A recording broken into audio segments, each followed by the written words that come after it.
A Georgia clemency board will decide tomorrow whether 42-year-old Troy Davis will be put to death for the murder of a Savannah police officer. Davis was convicted 20 years ago on the strength of damning eyewitness testimony, but now many of those witnesses have admitted they misled the jury, and there are pleas for Davis to be spared, but not everyone is convinced. We asked Mark Strassmann to look into the case. Troy Davis was sent to Georgia's death row for the 1989 murder of Mark MacPhail. The off-duty Savannah cop was shot as he tried to stop the beating of a homeless man, a fight over a bottle of beer outside this bus station. Davis was in the crowd but denied he was the killer. 7 of the 9 prosecution witnesses have now recanted. 4 who said they saw Davis pull the trigger, and 3 who claimed Davis told them he was the killer.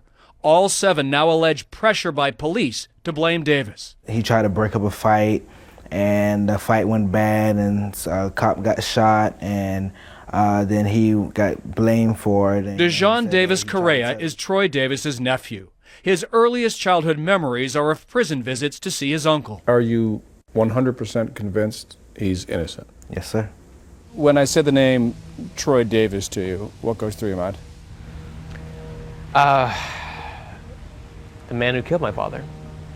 That's what goes through my mind. It's the man who took him from me.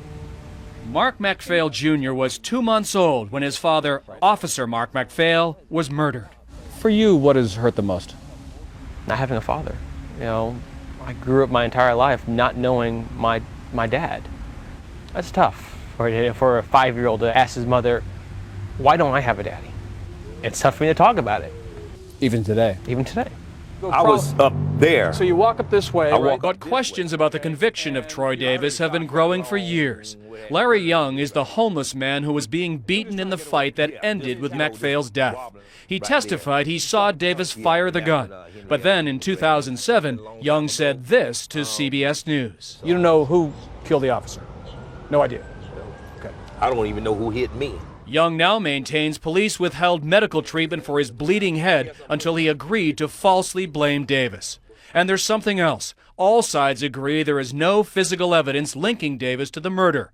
No murder weapon was ever found, no DNA recovered.